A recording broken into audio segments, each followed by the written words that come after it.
pozisyonumuz var herhalde. Ne demek abi, istersen şey yap, istersen. Bak abi pozisyonu. Bu haftaki programımız yaratılış ve din ve risalet dermişim. Dil tabii de yani. Reklam alabiliyoruz değil mi? Bundan şey olmaz. Alabilirsiniz. Şey olmuyor değil mi? Sansür olmuyor. Sansür olmaz değil mi? Vergi de vermeyiz. Zaten şu şeyin parasını çıkartman lazım ya. Bak ben kitaba para vermem. Kimin? Söyleyeyim sana. Hasan hocamdan sonra ben misafirim abi, geldim ben. Var dedi. Bir de Mustafa varmış orada. Evet, canlı yayın başladı hocam. Hadi be.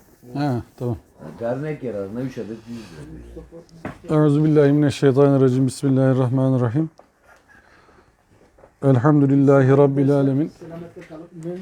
Ve la kıvvete lil muttakin. Ve salatu ve selamu ala Resulina Muhammedin ve ala alihi ve sahbihi ecmaine ila yevmiddin. Rabbi şrah li sadri ve yessir li emri vahlul ukdeten min lisani yefkahu kavli. Bu Mehmet Hoca'nın son çıkardığı eser Yaratılış, Din ve Risalet. Aslında Envarül Kur'an diye bir çalışması var biliyorsunuz Mehmet Hoca'nın. O Envarül Kur'an çalışması 30 cilt. O basıma hazırlandı. Yani Kur'an mealinin genişletilmiş tefsir haline gelmiş durumu. Tabi ayet yoğun anlatım var burada. Bunu da din fıtrat ilişkisi, Allah'a aidiyeti, dinin ve Kur'an-ı Kerim'in isimleri, Kur'an-ı Kerim hakkındaki bilgiler ve Nebi Resul kavramları, Nebilerin, Resullerin farklı mı manaları var yoksa aynı insanlar mı gibi konular var. Onları kelimelerle, Kur'an'da geçen kelimeler ve kavramlarla açıklamaya gayret etmiş. Aslında Kur'an'la ilişkiyi, Kur'an bizim neyimiz olur diye bir başlıkta Kızılcahamam'da Mehmet Hoca çok güzel bir sunum yaptı. YouTube üzerinde var. Kur'an bizim neyimiz olur diye. Onu da tavsiye ederim. Çok güzel bir sunum yaptı orada. Yani Kur'an-ı Kerim hayata bakış açısından bize çok büyük zenginlik kazandıran bir kitap. Yani bu derslerin takipçileri, Kur'an-ı Kerim okumaya çalışan herkes onu bilir. Burada tehlikeli olan taraf şurası. Kur'an-ı Kerim okumalarında, meal okumalarında ya da tefsir okumalarında kendi görüşünü hakikatin tekeliymiş gibi göstermek tehlikelidir. Kendi anladığını, tamam doğrusu budur, bundan başka doğru olmaz diye düşünmek tehlikelidir. Yoksa Kur'an-ı Kerim anlamaya çalışmanın hepsi çok değerlidir.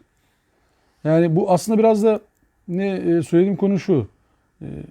Bir çalışma yapıyorsanız, anlama çalışması yapıyorsanız, bu ticarette de öyle, ilimde de öyle.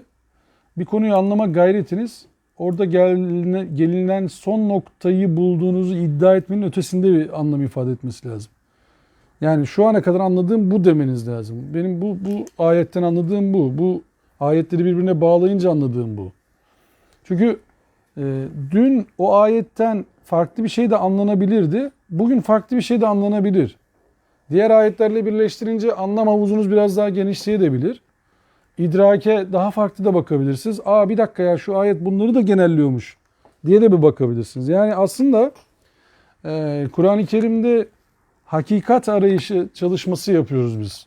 Ne derseniz deyin. Yani Kur'an-ı Kerim'in neresine bakarsanız bakın, hangi ayetini anlamaya çalışırsanız çalışın, hakikat arayışındasınız. Şimdi bizim bu derste çokça söylediğimiz bir şey var. Ya kişinin kalitesi hakikat karşısında aldığı tavırla alakalıdır. Bak, bunu sadece Kur'an için söylemiyorum. Bir karşılaştığınız kişinin kalitesi hakikat karşısında aldığı tavırla alakalıdır. Yani ne demek istiyorum? Siz bir açılım yaptınız, yeni bir buluş ortaya koydunuz, yeni bir bilgi ortaya koydunuz, yeni bir düşünme tarzı ortaya koydunuz. Bunu duyan kişi o tarza nasıl yaklaşıyor? O bilgiye nasıl yaklaşıyor? O varılan noktaya nasıl yaklaşıyor?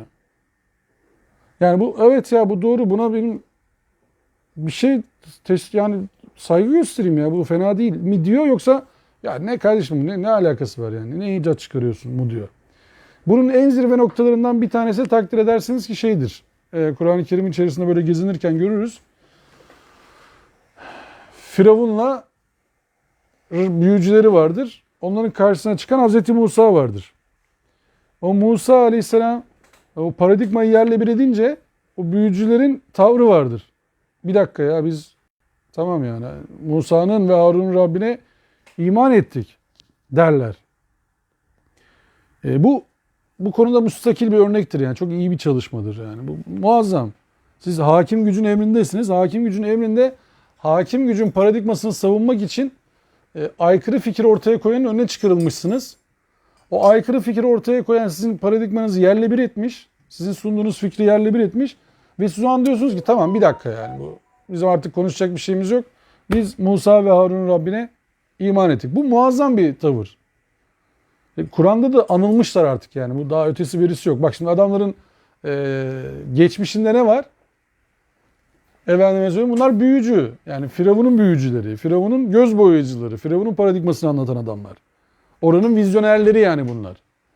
O vizyonerler gelip şey yapıyorlar. Diyorlar ki yani biz işte Musa'ya tamam biz yeteriz sen merak etme. Firavun'un dedikleri o. O bir anda gerçeği görünce diyorlar ki tamam yok. Biz de iman ettik. İşte bizim açımızdan da yani Kur'an çalışmaları açısından da en önemli şey bence o olsa gerek. Hakikat varsa ortada. Yeni bir ayet anlayışı. Hayata yeni bir bakış. Ayetin hayata bir bakışı. Hayatı yorumlama çalışması. Eğer bizim kafamıza yatıyorsa biz orada ya biz bugüne kadar öğrendiklerimiz bize yeter. Biz şimdi niye bu tarzı yapalım mı diyeceğiz? Yoksa ya yok abi işte bu farklı bir şey ya hiç zorlamayalım. Diğerlerini de bozacağız mı diyeceğiz. Ya da her yeni bulduğumuzun üzerine mi atlayacağız? Ya bir dakika yeni bir şey duyduk ona da atlayalım. Değil. Kıstas ne? İşte o akla uygun, vahye uygun açıklamayı yeni olmasına, kimin söylediğine belki dahi bakmadan oradan onun cımbızla çekebilirsiniz doğruluğunu. Dersin ki ya bu doğru ya. Adamın söylediklerinin içerisinde bir tane yanlış var ama bu doğru. Yani bunu diğer ayetlerle de biz bir bütünleyelim, hayatımıza da bir bütünleyelim. Hem aklımıza hem vahye uygun mu diye bakalım. Yani o zaman bu olur. Şimdi o Cin suresi 14. ayet bu doğruluğu aramayla alakalı son dönemde çok daha fazla seslendiriyoruz onu. İçimizden Allah'a teslim olanlar da, yoldan sapanlar da var. Allah'a teslim olanlar doğru yolu arayıp bulmuş olanlardır. Cin suresi 14. ayet. Yani Allah'a teslim olanlar femen eslame fe ulaike teharrav reşede. Arayıp bulmuş olanlardır. Yani bu aslında Genetikten gelmiyor. onu söylüyor. Şimdi bizim o sürekli ettiğimiz dua da biraz oraya geliyor. Yani İhdina sıratel müstakim de oraya geliyor. Yani bizi dost doğru yolu yönelt. Biz o aramada izliyoruz Allah aslında. Yani biz arayıştayız. Biz yönlendir diyoruz. Burada da diyor ki teslim olanlar doğru yolu arayıp bulmuş olanlardır. Cin suresi 14. ayet. Yani bizim bu noktada hakikatin karşısında alacağımız tavır o yüzden önemli. Biz hakikati arıyor muyuz? Bir. Bulunca ne yapacağız? İki. Şimdi bizim geçen hafta İbrahim suresinin girişini yaptık ya ilk 3 ayet. İbrahim suresinin devamı da aslında tam da bu tarafa denk getiriyor konuyu. Şimdi okuyunca göreceğiz.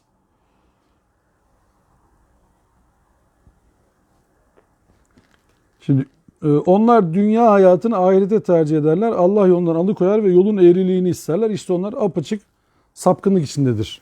Kaybedenleri öyle anlatıyordu. Şimdi 4. ayete gelince de diyor ki 4, 5, 6'yı okuyayım böyle. Bak o dediğimiz daha fazla ortaya çıkacak belki.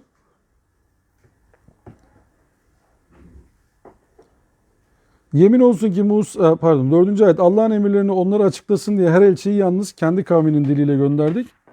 Allah dileyeni saptırır yani layık gördüğünü, dileyeni doğru yola ulaştırır. Şimdi burada klasik çevirinin nasıl olması gerekir? Allah dilediğini. Değil mi? Öyle geliyor. Yani bak. وَمَا اَرْسَلْنَاكَ مِنْ رَسُولٍ اِلَّا بِلِسَانٍ قَوْمِهِ لِيُبَيِّنَ لَهُمْ Onları açıklasın diye kendi dillerinde, kavminin dillerinde gönderdik. فَيُضْلِلِ اللّٰهُ مَنْ يَشَى وَيَهْدِي مَنْ يَشَى Allah dilediğini saptırır, dilediğini hidayete erdirir diye klasik çeviriler gelir. Şimdi Allah bizim çabamıza baktığı için, puan verdiği için diyelim tırnak içerisinde dileyeni saptırır. Yani bu arkadaşlar ne yapıyorlardı? 3. ayette ne diyordu? Allah yolundan alıkoyuyorlar ve yolun eğriliğini istiyorlar. İşte onlar uzak bir sapıklık içindedir diyordu. Ellezine ile başlayan ayetti ya 3.'sü. Onlar zaten yoldan çıkmışlar. Zaten onlar kendileri istiyor diyor. Bak ellezine altında tariflemeye devam ediyor yani. Ellezine diye girdi. Yestahibbunel hayated dünya. Alel ahira. Onlar dünya hayatını istiyorlar. Ahireti yerine. Kendi tercihleri. İşte zaten onlar kendi ve yasudduna an sebilillah ve yebgunaha ivaca. Allah yolundan alıkoyuyorlar ve eğriliği istiyorlar. Yani orada bir bozukluk olsun istiyorlar. İşte 4. ayette diyor ki Allah dileyeni saptırır. Dileyeni de hidayete erdirir. Ve huvel azizul hakim. O 3. ayet mi? 4. 4. Ve huvel azizul hakim. İşte lehum feyudlillahu men yeşâ ve yehdi men yeşâ ve huvel azizul hakim. 4. ayetin sonu. Aziz 2. kere geldi. 1. ayetin sonu da Sırat-ül Azizül Hamid'ti. 4. ayetin sonu Azizül Hakim diye geldi. Yine aziz olarak geldi. Esma. Bu sefer hakimle bitti. Şimdi bir tanesinde övgülerin tamamını oraya verdi. Farkındaysanız bak izzet sahibi olan Allah. Dedi ki övgülerin tamamı olan Allah Azizül Hamid. Burada da dedi ki dileyeni saptırır, dileyeni hidayete erdirir. Bu sefer dedi ki Azizül Hakim.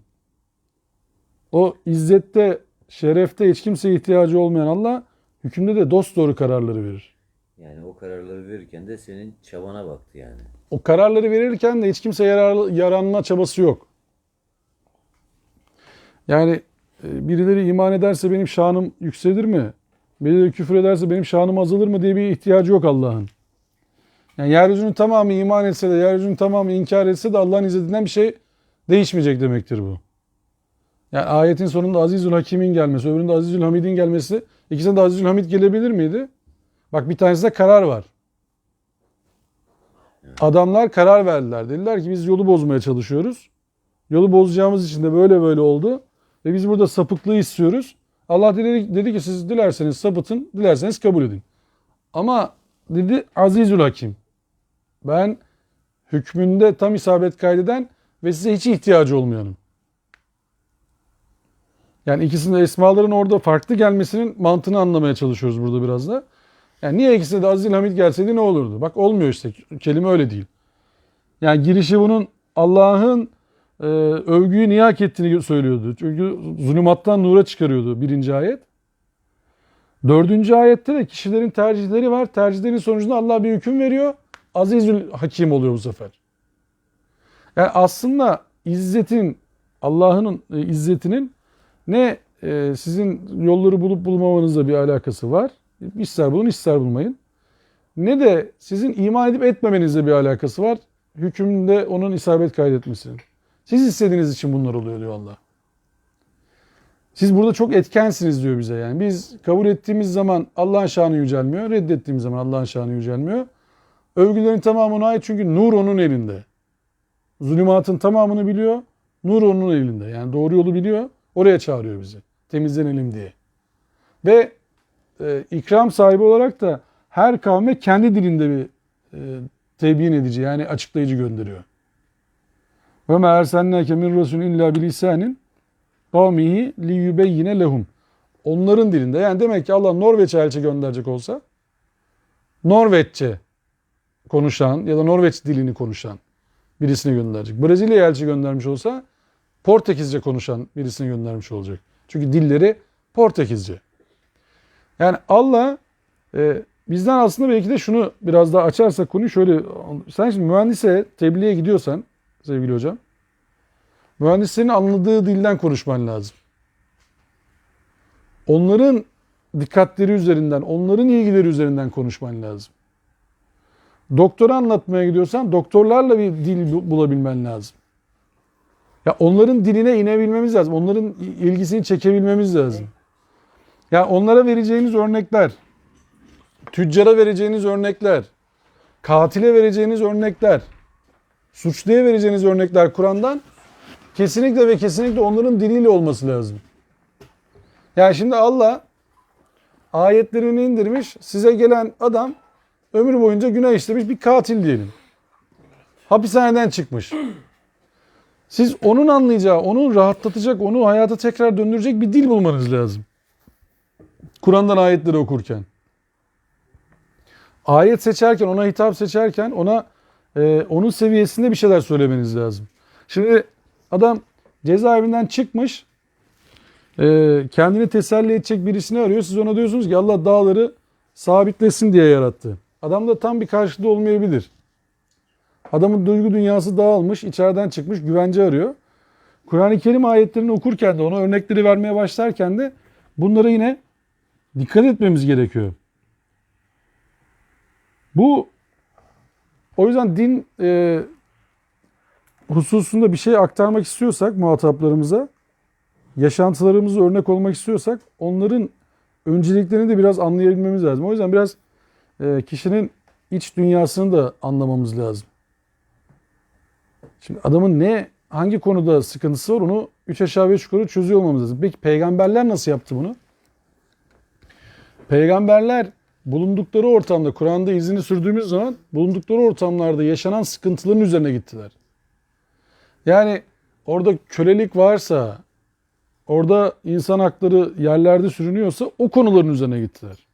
O yüzden zaten taraftar buldular kendilerine. O yüzden din yankı getirdi. Yani mesela orada diyelim kölelik var, cariyelik var, işte faiz var, aldatma var, yalan var, kadının adının anılmaması var. Siz diyorsunuz ki hadi namaz kılalım şimdi. Ya birçok insan bundan bir şey anlamayabilir. Ya fakirlik had safhada. Peygamber olarak gidiyorsunuz, diyorsunuz ki ben Allah'ın elçisiyim. Tamam, ne yapacağız? O kadar, ben Allah'ın elçisiyim yani, bana uyun, bitti. O din orada tam karşılığını bulamayabilir.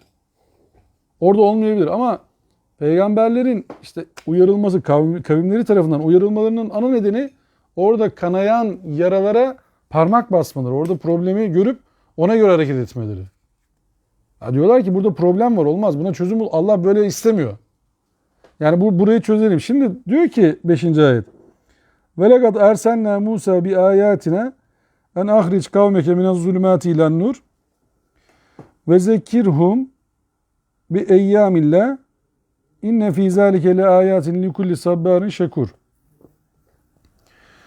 Yemin olsun ki Musa'yı da kavmini karanlıklardan aydınlığa çıkar ve onlara Allah'ın geçmiş toplumların başına getirdiği felaket günlerini hatırlat diye delillerimizle göndermiştik. Burada geçmiş toplumların başına getirdiği felaket günlerini hatırlat diye çevirmiş Mehmet Hoca. Bu çeviriye konu olan bir eyyamillah. Bir eyyamillah tabirini böyle çevirmiş. Bu Ali İmran suresinin 140. ayetinde de bu şekilde geçiyor. Ve tilkel eyyamu nudaviluha. Ya buna benzer sıkıntılı günler. Bedir Savaşı'nı anlatan Ali İmran suresinin 140.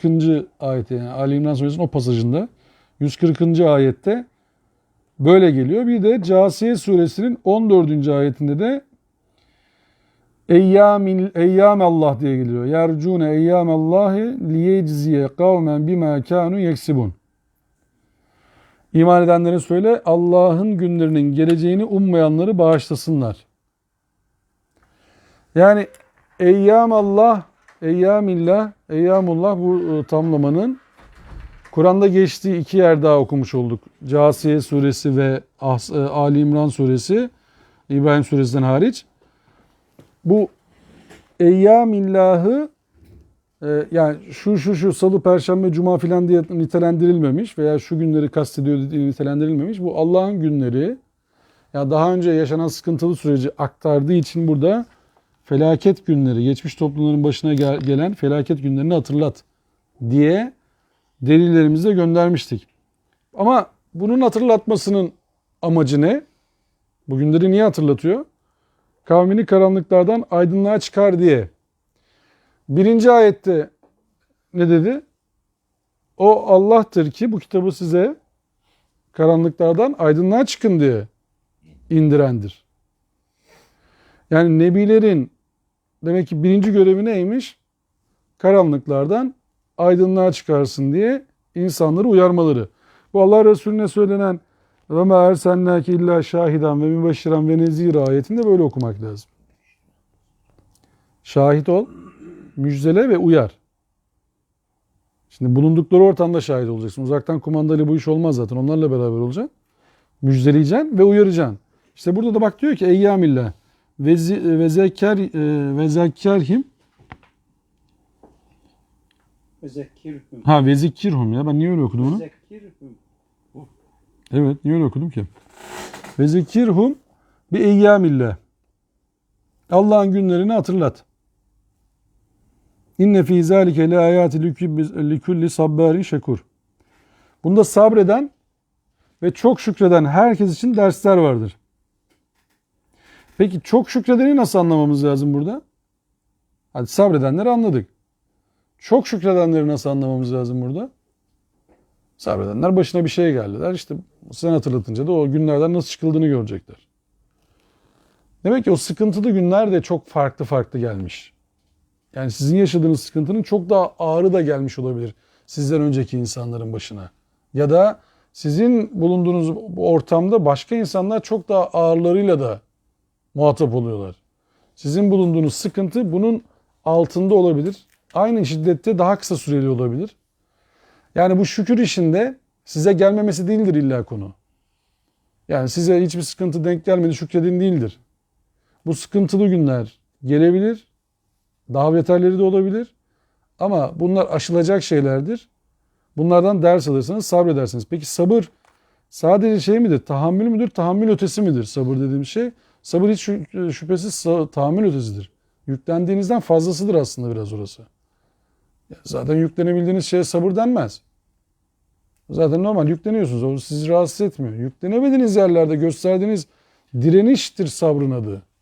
Neyle direniyorsunuz? Allah'ın sizi karanlıklardan aydınlığa çıkaracağının bilinciyle hareket edip direniyorsunuz. Ve buna şükrediyorsunuz bu bilince erdiğiniz için. Aslında o bilince ulaşmak bir şükürdür. Yani teşekkür cinsinden yapılır. Sabrın cinsinden. Sizin tahammülünüzü arttırıyorsa bilinciniz, yani o bilince ulaştırıyorsa sizi sabrınız, öyle söyleyelim. O zaman şükretmiş olursunuz. Yani başınıza bir musibet isabet etti. Ve siz sabrediyorsunuz. İşte o Bakara suresine atıf yapalım orada. Diyor ki yani İnna lillah ve inna ileyhi raciun. Biz Allah'tan geldik ve Allah'a dönücüleriz. Yani Allah bu işin içinde biliyoruz biz yani. Bu daireyi biliyor Allah. Bu problemi biliyor. Buradan çıkacağımızı da biz biliyoruz. Allah'la çıkacağımızı da biliyoruz. Bu şükrün ta kendisidir aslında. Orada söylenen o söz onların başına bir musibet isabet ettiği zaman bunu derler. Sözü tam şükrün ta kendisi olur o zaman. Çünkü o ayetin biraz da öncesi bis sabri ve salah diye geliyor. Ya ellezine amenu ista'inu bis sabri ve salah innallâhe me'as sabirin. Sabır ve dayanışmayla Allah'tan yardım dileyin. Namazda değil. Namaz da deyin hadi. O fark etmez. Namaz da koyun. Sabır ve namazla, sabırla dayanışmayla yani. Allah'tan yardım dileyin. Çünkü Allah sabredenlerle beraberdir diye formülize ettiğin zaman başka bir problem çıkıyor ortaya. Mücadele eden. Yok. Sabretmediğin zaman neyi tercih etmiş oluyorsun sen? Allah seni bırakmış oluyor. Sen Allah'ı bırakmış oluyorsun o zaman. Formülü biraz daha büyüttüğün zaman ben sabredemiyorum. Ne demek istedin sen şimdi sabredemiyorum deyince? Allah'ı terk ettin. Sen Allah'la beraber olma fırsatını kaçırıyorsun demektir o. Yani o bilincini aslında yani ben çok sabırsızım ya filan dediğin zaman orada başka bir şey söylüyorsun. Ayet çünkü çok açık. Sabredenlerle beraber olduğunu söylüyor Allah'ın. Biz o zaman sabrı da bir şükür olarak görmemiz lazım. Sabrı da bir ibadet olarak görmemiz lazım. Yani Sabrettiğin zaman Allah seninle beraber işte. sakin olacaksın orada artık yani. Tevekkül etmez orada başlar artık yani. Sabrediyorsun diyorsun ki ben Allah'la beraber olmayı tercih ediyorum. Hocam şu önceki bir ayet var ya, 4. ayet. Evet. Orada وَمَا اَرْسَلْنَا مِنْ رَسُولٍ اِلَّا بِلِسَانٍ قَوْمِهِ. Burada yani Türklerin peygamberi kim yani? Resulü kim diye. Onu Hasan hocama sorun. Bana ne söylüyorsunuz? Ben sordu ki. Lisan-ı kavmi diyor ya mesela. Biz peygamberleri her ümmetin, Kavmin her kavmin kendi kendi lisanında. insanına gönderdi. Tamam mı? Dilini gönderdik diyor. Türkler her dili Şimdi biliyorlar abi. milliyetçi Sıkıntı yok. arkadaşlarım var mı? Ya Türkçü diyelim yani öyle. Bizim de bir peygamber göndermiş olabilir yani. Kim öyleyse bizim dilimizde konuşan peygamber diye. Bir soru çıkabilir ortaya. Her kavme peygamber gönderdik demiyor. Her gönderdiğimiz peygamberi kendi kavminin dilinde gönderdik diyor. Hı hı. Yani şeyin doğru manası bu. Öyle. Öyle yani. Her peygamberi kendi kavminin dilinde gönderdik. Tamam. Yoksa her kavme bir peygamber gönderdik mesajı yok. Yok. Hani biliyorsunuz gönderdiği peygamberlerin bir kısmının kıssasını, hayatını, bize ihtiyaç olan örnekleri bize anlatmış, bir kısmını anlatmamış. Yani biz anlattıklarından yola çıkıyoruz. Tabi ayet Erdem kardeşim zaten dedi. Önemli olan biz de anlatırken herkesin kendi anlayacağı dilden, kendi anlayacağı anlayıştan, kendi anlayacağı kültürden konuşmak lazım. Bize de o ders veriyor. Yani kendi akıl seviyesinden, kendi kültür seviyesinden, kendi bilgi seviyesinden, kendi anlayacağı dilden konuşmak lazım. Hani dil maddi anlamda, manevi anlamda, hani mecazi anlamda, hakiki anlamda değil. Yani yanlış bir Yani adam adam diyor ki spor dilinden konuş diyor, Dünya Evet. Kupası dilinden konuş diyor ya da Doğru. işte ekonomi dilinden konuş diyor. Halbuki hepsi Türkçe. Ama ona ekonomi dilinden konuşacaksın ki işte ekonomiyle ilgileniyor örneğin bankada. Ona banka üzerinden örnekler verirsen daha güzel anlar. Çünkü Evet. kendi hayatında kendi şeyinde o. İşte o bilgisayar üzerinden, teknoloji üzerinden, teknoloji dili o anlamda iyi ama bir dikkat çekilmesi taraf benim daha var. Litübeyyinelerim yani onlara açıklayasın, onlara beyan edesin diye. Demek ki her mesajın bir beyan, yani her mesaj İşte anlaşılmak ister. Hı. Her mesaj anlaşılsın diye gelir. Her mesaj anlaşılsın diye okunur. Anlaşılmak için. Yani beyan özelliği. Tek şey beyan. Evet. Kur'an öyle bırakmıyor kendini. Kur'an beyan edilmesi gerekiyor, açıklanması gerekiyor. Yani Kendisi açıklar, evet. biz işte kendisinin açıkladığı ipuçlarından yola çıkarak insanlara açıklarız. Yani anlaşılmayan bir şey değil ya. Evet. Anlaşılmak için değil. Anlaşılmaması gereken bir şey de değil. Evet doğru. Anlaşılması gereken bir şey. Hı. Beyan edilmesi gereken bir şey. Yani beyan derken orada bir anlaşılmayan bir yer kalmayacak yani. Kalmayacak. Kalmaz. Ben beyan tabiat, olacak. anlaşılmaması tabiatına aykırı. Evet. Anlaşılamıyor olması tabiatına aykırı. Herkese az çok bir şeyler söylüyor. Doğru. Anlayabildiği kadar, çabası kadar bir şey söylüyor. Teşekkür ederim. Evet. Yani sonuçta her işte doğru anlamadığın zaman yani bakış açısı değişik olduğu zaman soru da farklı oluyor gördüğümüz gibi bak. Hı. Yani her elçiyi yalnız kendi kavminin diliyle gönderdik. Sen şimdi buradan her kavme bir elçi gelmiştir diye bir şey çevirirsen Yo, öyle meyaller de var yani. Yo. Öyle çeviriler de var. Hatta şey diyorlar. hiçbir kavim Çinlilere- yoktur ki ona elçi gelmemiş olsun. Çinlilerin peygamberi Konfüçyüs olabilir diye. Öyle Bunlar bilgileri var ya. biraz zorlama yorumlar hep. Yani- kısa şey konuyla fazla alakalı mı değil mi bilmiyorum da. Hani bizimkiler Türkçülük yapanlar biz sapıtmadık. Bize peygamber gelmedi. Araplar çok sapık olduğu için hep onlardan peygamber çıkıyor. Evet. Şeyine Evet. savunuyorlar. Bir Arap da bana şey övmüştü. Bayağı kültürlü bir Arap. Mısırlı. Dedi peygamber bizden geldi. Çok şerefli. Biz dedi yani Türkler şeylerden için, Araplardan için lazım. Peygamberler de bizim memleketten bizden çıktı. Bizim Araplardan gelmişti. Sizden peygamber bile çıkmadı. Demek ki o kadar sapıkmışsınız, ihtiyacınız varmış. Sırf onu şey yapmak için. Demek dedim o kadar peygambere ihtiyacınız varmış dedim. Çok şeyin dibini boylamışsınız. Sustu mu sonra? Sustu. Ya şimdi bu bakış açısı dediğiniz şey biraz da odur. Yani sizin o zaviyeniz farklı olduğu zaman yersiz bir övgüye girebilirsiniz. O tekasür krizi biraz odur yani. Mezarlara kadar sayma işi öyledir yani. Evet. Öyle geldi de böyle gitmedi de. Benim dedem hafız da öbürünün dedesi peygamber torunu da o oradan soyundan geliyor da falan da sen ne yapıyorsun diye sorarlar adama da o işine gelmez kimsenin. O yüzden hani şey olur. Bizden çıkmadı şeyi yanlış. Bizden çıktı şeyi de yanlış. Tabii ikisi de hiç alakadır yani. Çıkmadığıyla bizden çıktığı övünmek aynı şey yani. Bu bir kere biz siz ne yani? Biz siz dediğin ne? İnsanlık, insanlığa ait. Yani insanlığın peygamberi, insanlığa mesaj. Elimizde mesaj. Hepimize mesaj. rahmeten lil alemin. Tüm alemlere rahmeti öğretmek için. Rahmet yollarını göstermek için. Şimdi bizim Hz. Musa'nın hatırlat diye geldiği nokta 6. ayette şöyle açıklanıyor. Musa kavmine demişti ki ve izkâle Musa li kavmihi Üskürü ni'metallahi aleykum iz encâkum min âli fir'aune ve yesûmûnekum su'el azab ve yüzebbihûne ebnâekum ve yestahyûne nisâekum. Hani Musa kavmine demişti ki Allah'ın üzerinizdeki nimetlerini hatırlayın. Çünkü sizi işkencenin en kötüsüne sürmekte ve oğullarınızı kestirip kadınlarınızı sağ bırakmakta olan Firavun ailesinden o kurtarmıştı. Ve fî zâlikum belâun min rabbikum azîm.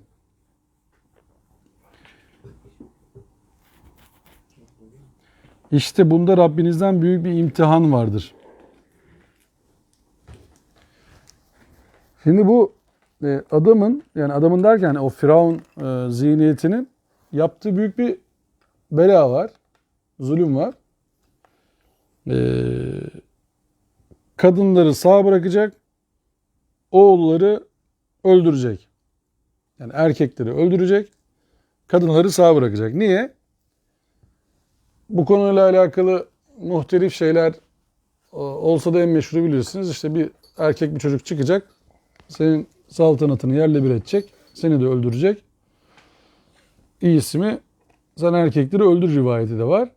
Bir de işte en kolay toplumu sindirmenin şeyi oradaki erkekleri ortadan kaldırırsınız. Sadece kadınlar kalır ortada. Onlar daha zayıf karakterli olduğu için.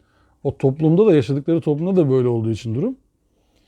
O bölgede yaşayan azınlıkları çok daha kolay konsolide edebilirsiniz. İki tarzda da düşünülebilir o. Ama bizim bildiğimiz yani daha çok kabul gören işte birisi gelecek ve seni öldürecek. Fakat bu amacına ulaşmış mı? Ulaşamamış. Siz ne kadar büyük plan kuracağınızı düşünseniz de ve kökünü kazıyacağını düşünseniz de sonuçta aciz olduğunuzu aslında Firavun'un yönteminden ve Firavun'un yaptığı eylemin sonucundan anlıyorsunuz. Hatta biz geçen derslerde Hazreti Nuh'un duası üzerinden de bir yorum yapmıştık değil mi? Allah'ım yani burada bir tane iman etmeyen bırakma. Oldu mu? Olmadı yani yine devam etti iş. Yine iman etmeyenler geldi ortaya. Demek ki öyle dua etseniz de küfrün kökü kazınmıyor. Ya beni öldüreceklermiş, bütün çocukları öldüreyim deseniz de bütün çocukları öldüremiyorsunuz. Aslında burada bu Nuh suresiyle beraber bunun devamında da gözüken şey şu. Ya çok büyük iddialı konuşmalar yapmayın. Sizin öyle bir kabiliyetiniz yok. Ya yakacağız dünyayı. Öyle yaparım, böyle tutarım, böyle bırakırım. Bu her şeyi kontrol edeceğim. O sizin işiniz değil. Yani iman etmeyen birisini bile bırakma. Hocam otobüs saati. Estağfurullah hocam. Bakmayın. Ağzınıza yüreğinize sağlık. Hayırlı akşamlar. Ağzınıza yüreğinize sağlık. Ne güzel oturuyordunuz hocam. ya. Buzdolabının içine koysanız kapının önünde buzdolabı var Tamam. ya. Ne koyacağız oraya? Anahtar. Ha tamam olur olur. Canlı yayında Olur. herkes duydu zaten. İyi oldu. Gelenler İngiliz anahtarı. Çok gizli ama öyle değil tabii. Tamam. Şey diyor ya yani çok benim diyor şifremi kimse duymasın. Kaç? 1 2 3 4. Öyle yani. Çok gizli şifrem var. Lambalar dışarıdan. Tamam hocam kapatırız şu an. Yani bu geniş dua edin tamam mı? Hani böyle ama Allah'ın hükmüne karşı gelecek şeyler de yapmayın. Yani ne bu? Hiçbir tane kafir bırakma. Öyle değil ki konu. Allah umudunu kesmedi. Sana ne oluyor? Yapma yapamazsın. Olmuyor yani. Bütün erkekleri bitireceğim var ya. Bütün sivrisinekleri öldüreceğim. Ya yapamazsın. Senin işin değil o. Bütün arıları yok edeceğim falan. Ya olmaz. Sen yine yapamazsın onu. O senin işin değil o. Öyle büyük yapma. Yaparsın sen gidersin gümbürtüye. Ki öyle olmuş. Hayat bununla devam ediyor. Bakın tarihe. İşte Allah kahretmesin kahrolmuş da Adolf Hitler denilen bir herif var. Ari ırk yapacağım, öyle tutacağım, böyle bırakacağım. Sakat Alman bile olmayacak, her tarafı Alman yapacağım. üstün ırk ya. Ne oldu yani? En son bak şimdi herkes bela okuyor. Ne oldu? Öbür Yezid işte öyle yapacağım böyle yapacağım falan. Hazreti Hüseyin'i öldürünce iş bitiyor zannediyor. Ne oldu? Bak yine bela okunuyor. Olmuyor, yapamazsınız siz bunu yani. İşte Çin olsan ne olur, Amerika olsan ne olur? En kabadayı dünya imparatorluğu kaç yaşında vefat etmiş yani? Olsun 1000 sene, olsun 1500 sene. Sonra yok işte yok. Gelemiyorsun, devamı yok işte yani. Biz burada işte bak Bizanslı Heraklius abilerin falan mekanında dolaşıyoruz. Nerede abi Herakliuslar? Nerede? Yok abi hiç. Gitti. Ya buralarda mesela Allah bilsin neler yapıyorlar. Sur içindeyiz biz şu anda. Burada ne haçlar çıkartmışlardı da ne tapınaklar ne bilmem neler. Ne oldu şimdi bak. Olmuyor. Fatih Sultan Mehmet abi şuradan gelmiş. Atla girmiş. Yok. Yok şuradan. Şuradan ya doğru gösteriyorum ben. Yeniçeri heykelleri var ya ikisi. Ha buradaki. İleriden zaten Mevlana o taraftan giriyor yani. Bak ben böyle oturdum. Oradan giriyoruz. Zafer kapısı burası mı? Evet. Yani yok. Yani o Sezar, sen de mi Brutus denilen adam da yok. Moğollar varmış değil mi? Evet, Cengiz. Cengiz Han nereleri almış, nereleri almış? Yok. En tercihi İskender. Ulan koskoca İskender ol, kebaba dön. Ya bu, onunki daha da bir trajik yani. O adama az üzülüyor değilim yani hakikaten. Bu ayıp ama yani. Ona da yapılmaz bu iş yani. Bir de Bursalı. Yani bu üzerine yoğurtla bu kadar da yani şey yapılmaz yani. Bu çok kötü olmuş yani adamın sonu. Yani gelinen noktaya bak.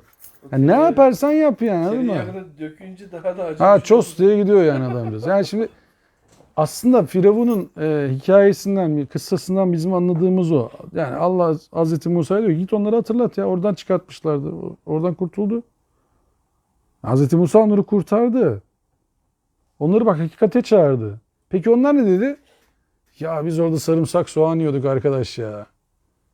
Ne bu geziyoruz kaçmaya çalışıyoruz. Biz yurt edinmeye çalışıyoruz falan. Hadi o günler. Ya sarımsak soğan yiyorduk ne güzel. Köleydik ama en azından sarımsağımız soğanımız vardı. Siz şimdi daha iyi olanı mı tercih ediyorsunuz yoksa daha aşağılık olanı mı tercih ediyorsunuz? Manda zihniyetini tercih ediyor adam yani. Diyor ki beni yönetsinler abi. Ezileyim ama sarımsağın soğanım olsun. Oğlum biraz daha çalış işte bak bıldırcın. İhtimal ki orada işte mantar olan bölgedeler. Yani öyle bir kendinden hüdayi biten meyveler, sebzeler var. Yesenize bunları. Bir de özgürsün ya. Abi özgür olacak köle olayım, maaşlı olayım, sigortam olsun. Yol SSK. Kıdem tazminatımı da veriyordu Firavun abi. Şimdi bak o zihniyete bak. Yani bu Allah diyor ki ya bu çok büyük bir imtihandı. Siz buradan kurtuldunuz. Ve diyor ki ve isteezzene rabbukum le in şekertum le eziden lekum. Bak bunu şuraya yazmak lazım yani. Tam böyle zihnin ortasına, frontal lobun ortasına yazmak lazım yani. Hiç bırakmayacaksın bu işi. Şükrederseniz arttırırım. Le in şekertum le eziden lekum.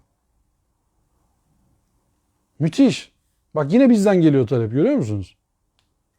Le in şekertum. Bak siz şükrederseniz le eziden lekum. Üzerinizdeki nimetimi ziyadəlendiririm. Arttırırım. Ama siz harekete geçin. Bugün Allah benim için ne yaptı diye sormayın. Allah için ne yaptım diye sorun.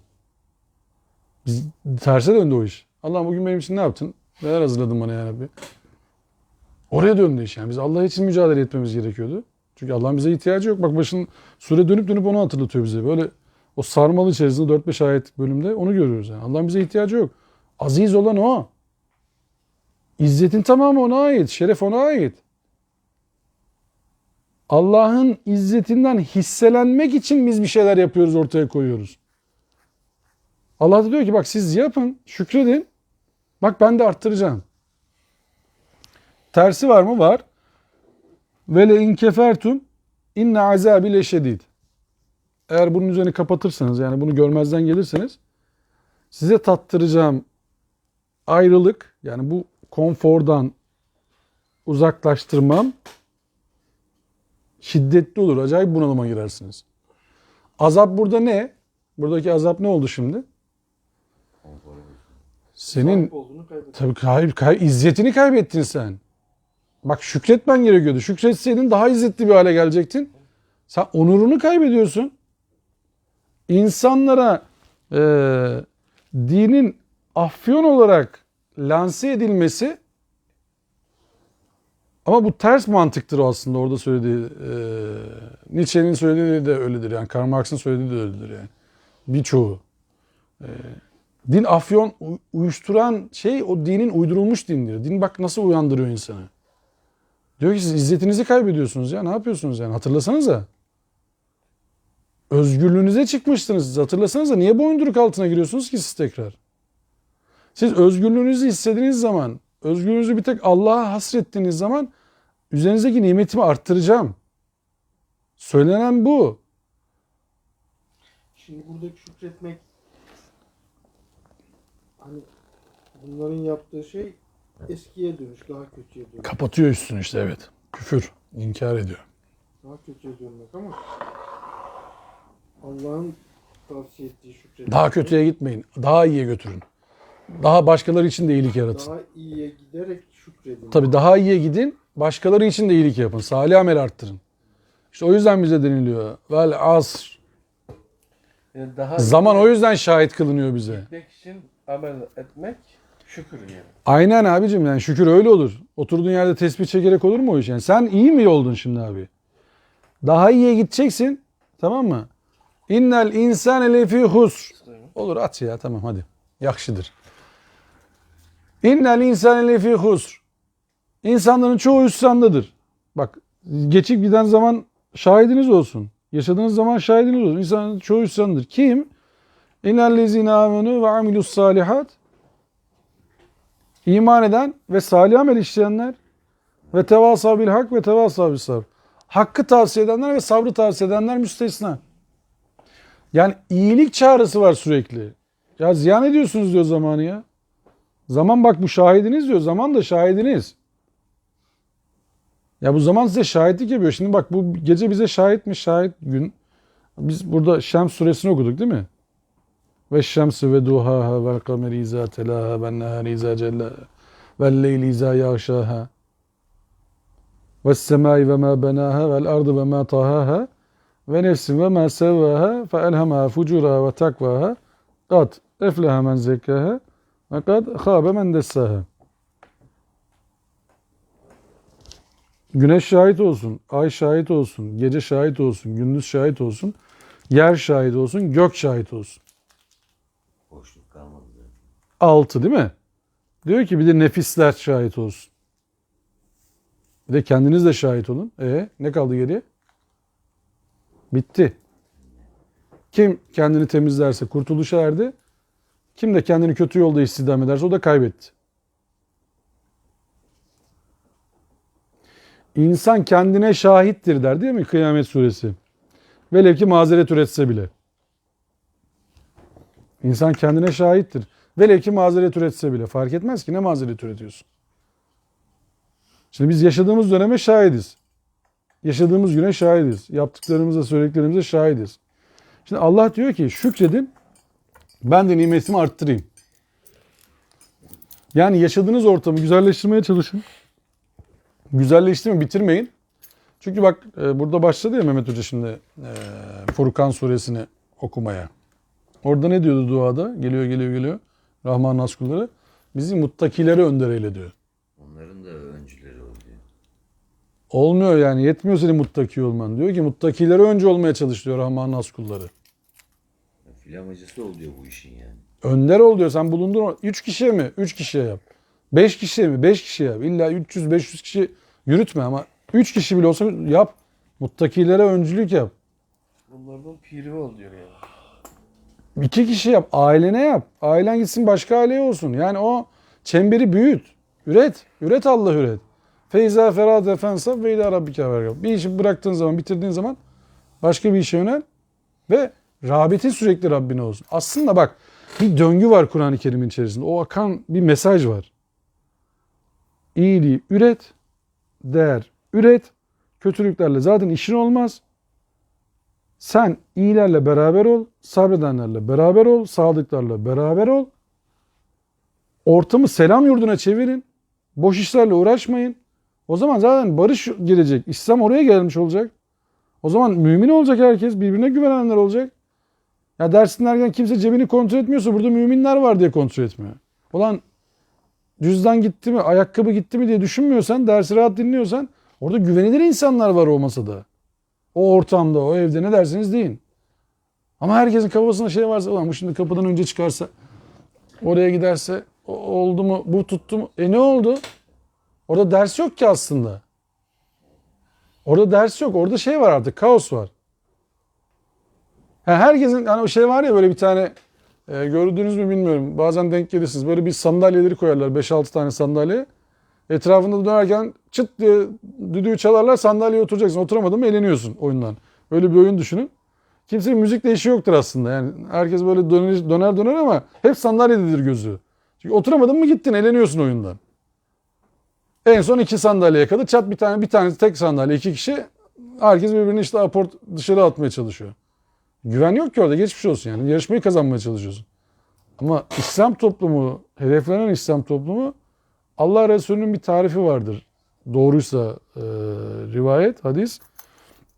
Diyor ki öyle bir gün hayal ediyorum ki bir Müslüman kadın buradan çıkacak, falan yere tek başına gidecek.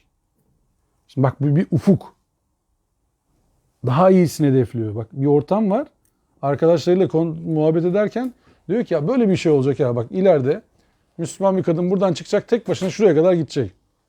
Falan yere kadar tek başına gidecek güven içerisinde. Bu bir ufuk. Yani yetmiyor ona. Niye mektup yazıyor sağa sola Allah Resulü? Tebliğ ediyor.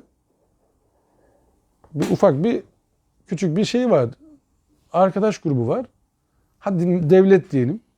Tamam mı? Küçük bir devleti var Medine. Tırnak içerisinde söyleyeceğim. Bir eli yağda, bir eli balda. O dediğini sağlamak için. Değil mi yani? Peygamber olduğunu herkes iman etmiş. Anam babam sana feda olsun diyorlar. Ne istersen yapalım ya Resulallah diyorlar. Hep beraber çalışıyorlar. Mescit yapılacak hep beraber. Zırh yapılacak hep beraber. Hayvancılık yapılacak hep beraber. Kervana çıkılacak hep beraber. Herkes beraber. Hiç kıpırdamasa yerinden. Tamam yani mis. Harika bir ortam. Düşünsenize kendi cennetinizi oluşturmuşsunuz. Almışsınız 50 dönüm 100 dönüm bir yer. Evlerin hepsini tanıyorsunuz. Kapıları tıklatıyorsunuz. Merhaba komşum hoş geldin. O buyur beraber oturalım. Hadi namaza gidelim. Gidelim olur tamam falan. Hadi şurada bir şey var. Otur. Tamam olur hiç sıkıntı yok. Kimse cinayet yok. Hırsızlık yok. Fakirlik yok. Fakirlik varsa da herkese var. Aa sıkıntı mı var? Tamam ya bizde var bir şeyler hemen getirelim arkadaşlar. Namaz saat 2'de namaz var. Bilal oku ezanı gelsin toplansın arkadaşlar. Arkadaşlar şu arkadaşımızın bir sıkıntısı var. Tamam ya Resulallah hemen halledelim. Bende var zaten vereyim ben. Hop akşama fakir yok. Öğlen namazı ile ikindi namazı arası fakirlik bitiyor. Düşünsenize ortamı. Tamam ya bende var hiç sıkıntı yok. Zaten benim gelen kervan var. Oradan da veririz ya Resulallah. Biz arkadaşlara bakarım ben. Şimdi Mekke'den geldiniz. Tamam bizim evde yer var. Siz oraya geçin. Cennet işte kurdun. Müthiş. Harika bir şey işte baksana müthiş. Tamam ya bizim evde yer var. Beraber yaşarız. Ne olacak yani? Gelin sonra yaparız evi yavaş yavaş. Önce biz de bir oturun. Bir barınma ihtiyacını bir giderelim. Gıdayı bir çözelim. Şimdi böyle bir ortam oluşturulmuş. Ama hala durmuyor. Devam. Devam. Niye? Çünkü artık durma vakti yok onun için. Şimdi iyilik de böyle olması lazım. Yani iyilik dediğimiz şey de böyle olması lazım. Arka arkaya eklememiz lazım. Allah da arttırması lazım. Şimdi tekrar geldik. Allah'ın bir ismiyle biten ayete. İbrahim suresi 8. ayet.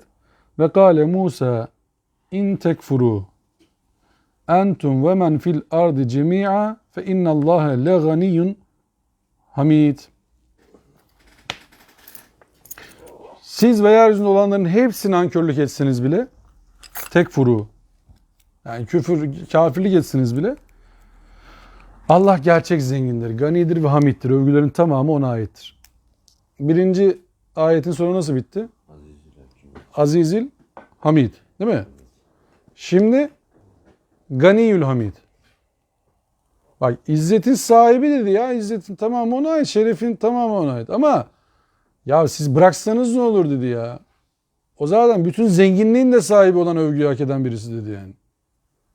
O Allah ki dedi. Tüm zenginlik ona ait. Yani izzet ona aitti ya. Ya tüm zenginlik de ona ait ki yani. Öyle bir zengin ki o. Size de ihtiyacı yok ki zaten. O yüzden övgüyü hak ediyor diyor bak. İzzetin sahibi onda. O yüzden övgü hak ediyor. Azizül Hamid bir de yani. İzzetin sahibi. Bir de Ganiyül Hamid. Ya tüm zenginlik de onda ya. Yine övgü hak eder olur. Siz inkar etseniz ne olur? Şükretseniz ne olur? Bir şey değişmez. Ya bak 1. ayetle 8. ayetin arasında Azizül Hakim var. bak Hakim var, Azizül Hamid var, Ganiyül Hamid var. Azizül Hakim, Azizül Hamid bir de Ganiyül Hamid geldi. Şimdi Allah diyor ki ya bak sizi Allah nura çağırıyorsa sizden bir şey elde edeceğinden değil. Allah sizi karanlıklardan kurtarıyorsa işte serveti artacağından da değil. Övgüsü çoğalacağından da değil. İzzeti artacağından da değil. Ya sizin için bu. Hatırlayın bak sizi bu çağrıya uydunuz zaman izzetinize kavuştunuz. O sizin erkekleri kesen, kadınları sağ bırakan zalim gruptan kurtulmuştunuz. Bu izzet, bu zenginlik size bunu kazandırmıştı. Bunu hatırlayın. Aslında şu anda İslam ümmetinin tamamının bu İbrahim suresinin şu 1 ve 8. ayetlerini tekrar gözden geçirmesi lazım. Bizi Allah nelerden kurtarmıştı diye hatırlamamız lazım. Çünkü Hazreti Musa gitti kavmine dedi ki ya arkadaşlar kendinize gelin. Sizi nerelerden kurtardı Allah? Değil mi? Bunun bizle ne alakası var bu ayetlerin o zaman? Biz niye okuyoruz? O zaman bizim de kendimize sormamız lazım. Ya Allah bizi nerelerden kurtardı ya? Koronadan kurtardı. Allah bizi nerelerden kurtardı ya? Korkuyorduk ya. Bölecek bizi ya diye. Daha genel manada şirk bataklığından kurtardı diyebiliriz. Tabii bizi nerelerden kurtardı? Bir daha sormamız lazım. Biz niye bu haldeyiz ya? Biz şu anda tırnak içerisinde İslam ümmeti olarak niye bu haldeyiz diye sormamız lazım. Nasıl çıkacağız diye buradan sormamız lazım. Sure onu anlatıyor. Nuru başka yerden arıyoruz ya. Yani nur dediğimiz şeyi Allah'ın doğrusunun, Allah'ın hakim olan kararı olduğunu bildiğimiz zaman, Kur'an'ın etrafında tekrardan toplanmamız gerektiğini anladığımız zaman o zaman aklı ve vahyi çok önemseyeceğiz. O zaman duygusallığı biraz geri plana bırakacağız. Fanatizmi geri plana bırakacağız. Gaza gelmeyi geri plana bırakacağız. Günlük başarıları geri plana bırakacağız. Süreklilik. En büyük eksiğimiz süreklilik. Süreklilik yok. Anlık bir başarı zannediyoruz ki o an her şey bitti. Öyle değil ki bu ya. Daha deminden beri yani kaçıncı dersimiz bilmiyorum ama 10 senedir okuyoruz işte. Feyza feragda fensab ve ila rabbike fergab. Şu 7. ayette mesela belki 50 sefer konuşmuşuzdur burada yani örnek vermişsindir, söylemişsindir tekrar bak anca geldi ayetin orijinali kendisi. Ya bak sürekli Allah diyor ki işi bıraktığınız zaman tekrar başka işe ve sürekli rağbetiniz Rabbiniz olsun. Ya tek gol attığınız zaman üzerine yatmayın diyor ya. Devam edin, üretin. Tekrar üretin. Rağbetiniz sürekli Rabbiniz olsun. Başka türlü buradan kurtuluş yok. O hürriyeti, izzeti, zenginliği elde edemezsiniz başka türlü diyor Allah. Biz sürekli emeklilik planı kuruyoruz. Emeklilikte yaşa takılanlar. Ya emekte yaşa takıldık biz. EYT mi? Emeklilikte değil, emekte yaşa takıldık abi. Biz içimiz geçti. Bir şey varmış EYT mi? Evet. Hep Hey. Bir şey varmış deme ne kadar önemliymiş o. Niye öyle bir şey varmış diye konuşuyoruz. Hakir görüyorsun sen bizi yani. Allah devlete zeval vermesin. Lütfen. Hiç öyle şeyler söylemeyelim. EYT çok önemli bir şey. Özellikle for me. Yani bizim emeği önemsememiz gerekirken sürekli üretim, sürekli değer üretmek, sürekli başkaları... Ya dükkanda işleriniz Allah'a şükür iyi tamam. Tamam abicim birisini daha dükkan sahibi yapmaya uğraşsanız ya. Proje geliştirseniz ya. O da kalksın be abicim yanınızdaki adam ya. Bizim çok büyük eksiğimiz o ya. Yapsanız abi o adamın parasında ne gözünüz var. Onu da bir esnaf yapmaya çalışsanız da sizin düzgün karakterde olduğunuza inanıyorsanız. Onun da abicim yapsanız da düzgün karakterli bir esnaf daha yapsanız da ya. Rakibinizi de kaliteli hale getirseniz de yani. Bak bizim aşçı bir kadın var. Gariban bir kadıncağız. Şey yapmış. Ki Adıyamanlı, Mardinli oralı bir kadın. Kendi oranın bir yöresel bir şey var. Ben bilmiyorum. Ondan yapıyor falan. Bir iki ay önce dedi ki Vasfa bunu dedi evde yapıyorum. Market varmış orada. Ona veriyorum. Falan filan. İyi para kazanmaya başladı kadın. Ondan sonra geçen hafta geldi dedi ki Vasfa dedi ya şey olmuş. Bizim market taşınıyor. Kafanda o şey dedi falan üzülmüş kadın. Ben dedim ki ya git söyle de ki nereye gidiyorsan ben sana gene getireyim. Bakırköy'ün neti gidiyormuş. Şimdi Nevin Değerli diyor ki yok diyor kabul etmedi diyor şeyi. Dedim kesin demiştir ki biz yapalım. Niye ona verelim? Kesin öyle demiştir. Belki de Bakırköy'de o ürünü satacak. Ya yok, başka market bulacak. İnternete girecek, anladın mı? O Yok dara yani düştü mü ama bulur onu. Dediğin şey senin çok büyük bir zaaf bizim Tabii için. tabii tabii. Ya biz hep tamam biz şey yaptık. Yanımızda gelsin çalışsın abi. Ona da iş var. O da iyi. O da kendi işini sahibi olsun. Amazon'da satsın, Trendyol'da satsın hocam.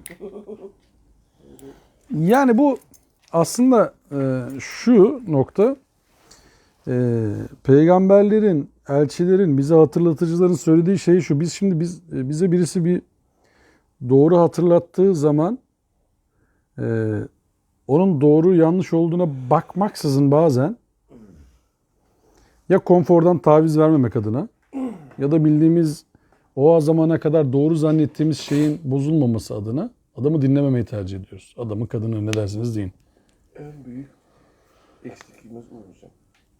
Konforun bozulmasın, şu ana kadar bildiklerinde bozulmasın diye bazen diyoruz ki aman abi tadımız bozulmasın Ali Rıza Bey, aman yani pozisyonumuz iyidir, gitmeyelim, bir şey olur, olandan da kaçar, anladın mı?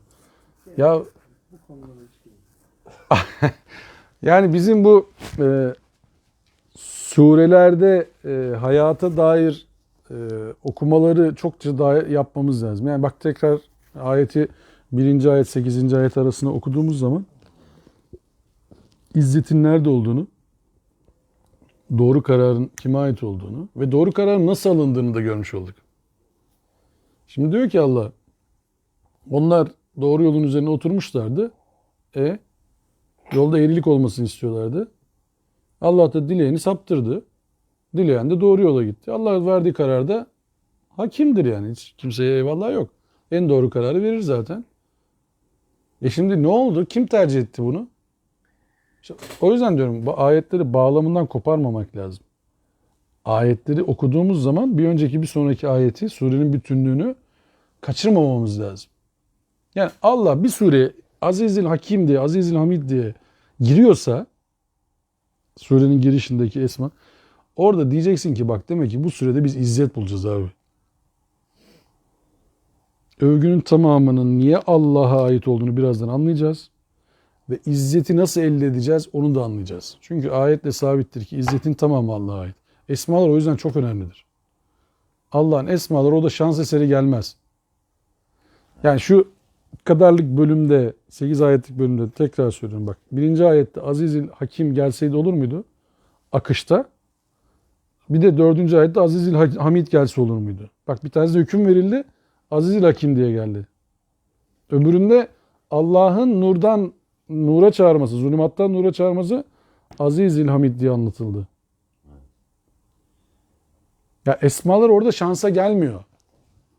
Yani izzet dediğiniz şey işte o doğruyu bulduğunuz zaman elde ettiğiniz bir şey. Abi yok ya bir dakika biz aklı selim insanlarız yani. Yani şahit olduğunuz zulümden sorumlu olduğunuzun bilincinde olmanız lazım. Şahit olduğunuz zulümden sorumlu olduğunuz bilincinde olmanız lazım. İzzet öyle elde edilir. Yani bir dakika ya bu şahidim ben ona ne oluyor ya? Bunu yapamazsın kardeşim. Dediğiniz zaman orası düzelir. Yoksa bana dokunmayan yılan 1000 yaşasın zihniyeti ne yapar abi adamı? Alır o yılan bir gün seni de götürür. Şimdi bu son dönemde sosyal medyada şey görmeye başladım. Münferit dahi olsa Çinlilerin Uygurluların lehine gösteri yaptığı sahneler paylaşılmaya başlandı. Münferit dahi olsa böyle bazı işte, Türkiye'de de bir tane Çinli vatandaş Uygurların eylemine destek verdi. Yurt dışında da. Niye? Çünkü zulüm böyledir. En son seni de yakar. Ne oldu? Şimdi korona adı altında bir daha kapatmaya çalıştılar Çin'i. Sorgu sual yok. Dışarı çıkanları içeri alacaklar. Şudur budur falan filan. Zulüm onları da vurmaya başladı. Uygurlulara gelince sesini çıkartmıyorlardı. Bana ne ya ne olursa olsun biz Çinliyiz bize bir şey olmaz diyordu. Şimdi bak onlara da denk geldi. Ateş onlara da dokundu. Kur'an bunu söylüyordu zaten. Ateş size de dokunur dedi. Kur'an'ın söylediği bir tek Müslümanlara mı geçerli? Hayır. Zulüm olan her yerde böyledir. Ateş sana da dokunur. Çünkü bu zulümle iktidar yürütmeye çalışıyorsa sana da önünü yapacak o. Sana ne yapmasın hemşerim? Seni de götürür en sonu. Çünkü seni de yemek zorunda. Başka türlü o ayakta duramaz. Ya devrimi ilk önce çocuklarını yer değil mi? Tarihi söz. Niye? Çünkü devrimde kim daha fazla silah kullanıyorsa o yanında aklı selim olanları da öldürmek zorunda. Silah onda. Niye Yunan medeniyetini her zaman yenmiştir Romalılar? Fikirler oradan çıktı ama savaşı kazananlar hep Romalılar oldu. Silah orada. Ama Romalılar bak yerle yeksan oldu. Ortada yok. Yunan fikir dünyası hala ayakta. Hala okutuluyor, hala dinleniyor, hala yol vermeye çalışılıyor filan filan. Demek ki velhasıl şöyle toplayacağım. Siz iyi bir fikre sahipseniz aslında en büyük şeye sahipsiniz. İyi bir fikrin önüne geçebilecek hiçbir güç yoktur normalde. Allah'ın sözü, Allah'ın ayetleri o gücün ta kendisidir. Çünkü bizi gerçek özgürlüğe kavuşturur. Gerçek izzete kavuşturur. Siz bunu işinize uygulayın, eşinize uygulayın, arkadaşlarınıza uygulayın, ticaretinize uygulayın. Nereye uygularsanız uygulayın. Allah'ın ahlakıyla ahlaklanmak der değil mi ona? Ve men ahsenu sıbga. Sıbgat Allah. Ve men ahsenu sıbga. Allah'ın boyasıyla boyanmak. Allah'ın boyası mı var? Yani maddi manada. Ama Allah'ın boyası işte o en hayırlı elbise diye tarif edilir Kur'an'da değil mi? Libasut takva. Ya sorumluluk elbisesi. Siz onu giydiğiniz zaman o siz bir dakika ya. Ben bu elbiseyi biliyorum ben. Markasını biliyorum ben bu elbisenin. Dersiniz adamın hareketinden. Biliyorum ya ben bunu. Bu davranış tarzı belli yani. Şimdi bir televizyonu açın. Görmüyorsunuz, görüyorsunuz, duymuyorsunuz, anlamıyorsunuz dilden de. Baktınız orada bir tanesi namaz kılmaya başladı. Ya bir dakika ya, tamam ya bu namaz kılıyor. Ne oldu belli değil ki, fark etmez. Norveç'te olsan olur, Hindistan'da olsan olur. Namaz kılıyor dersiniz adama yani. İyilik yapıyor bir tanesine falan. Bu iyi bir davranış dersin buna. Libasut takva. Ya bu iyi bir davranış dersin ya. İşte o vasfı paylaştı ya işte manav, tarla, parayı bırakın, işte gidin, istediğiniz kadar alın yiyin, isteyen parasını bıraksın falan. Allah görüyor beni, parasını tabii bırakacağım dediğin zaman libasut takva. Ya ortama bak, adam tarlayı koymuş, teraziyi koymuş, fiyat yazmış kendince. Parasını bırakın gidin diyor, benim işim var, siz alın gidin. Ben parasını bıraktım, ulan aldı mı almadı mı? Yok benim işim o değil ki, ben parasını bırakırım oraya. Benim üzerime düşen o. Ben geleceğim, al paranı kardeşim. Hatta derli bazıları, ya işte tarladan geçtik. Canımız çok çekti. Aldık 5-10 tane elma, armut neyse. Ağaca para bağladık diyor. Gerek yok. Ortada bir numara da yok, anladın mı? Adam ağaca parayı bağlamış gitmiş. Ya tarla sahibi orada parayı görürse alsın falan. Kendince bir yapmış. Sorumluluk yapmış. Libasut takva budur yani. Sen Allah seni görüyor. Sen daha ne istiyorsun? Kur'an bunu anlatır. 2 kişi olsanız 3.'sü Allah'tır. 3 kişi olsanız 4.'sü Allah'tır. Az ya da çok. Sizinle beraber olan Allah'tır. Ya da Allah Resullerinin verdiği en büyük öğüttür değil mi? Ümmetlerine. Nerede olursanız olun. Allah'ın sizinle olduğunu unutmayın. Yani Allah'a karşı esas ve klas duruşu bozmamanın en birinci şartı odur. Nerede olursanız olun. Allah'ın sizinle olduğunuzu unutmayın. Yani siz çocuğunuza, eşinize, arkadaşınıza, ortağınıza vereceğiniz en büyük öğüt bu abiler. Başka bir şey değil. Ya bak hocam, beni kandırabilirsin. Yavrum beni aldatabilirsin. Hanım beni kandırabilirsin. Ya Allah'ın huzurunda olduğunu unutma da. Bak ne istiyorsan yapalım ya. Hiç problem. Ben senin üzerinde nasıl bir leysa aleyhim bir musaytir. Ben senin üzerinde bir zorba olamam ki ya. Nasıl yapayım öyle bir şey yani? Olmaz. Bütün gün eve kamera mı taktıracağım? Çip mi taktıracağım ben sana? Yüreğine çip taktır. De ki ya Allah'ın kontrolündeyiz. Sen de ben de. Sonra bayi toplantısına mı gidiyorsun? Güne mi gidiyorsun? Nereye gidiyorsan git. Her şeyden haberin var senin. Ama Allah'ın kontrolünde olduğunu bilmiyorsan, buna da inanmıyorsan, sana çip de taksa, hafiye de taksa, onu da tutsa, bunu da bıraksa yaparsın, Allah yaparsın. Allah günümüzü gecemizi hayır eylesin. İnşallah bu geceden hesaba çekildiğimizde ya iyi ki oradaymışız deriz. İyi ki o ayetleri okumuşuz deriz ve Rabbimiz de bize der ki tebrik ediyorum, iyi ki oradaydınız der. ve biz de mükafatlandırılırız. Zaten bu bir mükafat. Yani ayetlerle karşılaşmak, ayetleri anlamak bir mükafat. Bu şükür. Ödülün Bu bir kendisi. mükafat. Ödülün kendisi hakikaten bu. Ama Allah bununla yetinmiyor. Madem bunu ödül olarak kabul ettiniz bir daha ödül vereceğim diyor. O yüzden Allah'ın nimetlendirdiği insanlardan olma duasıyla ve ahiru da'vana enilhamdülillahi rabbil alemin. Rızaenillah Teala Fatiha.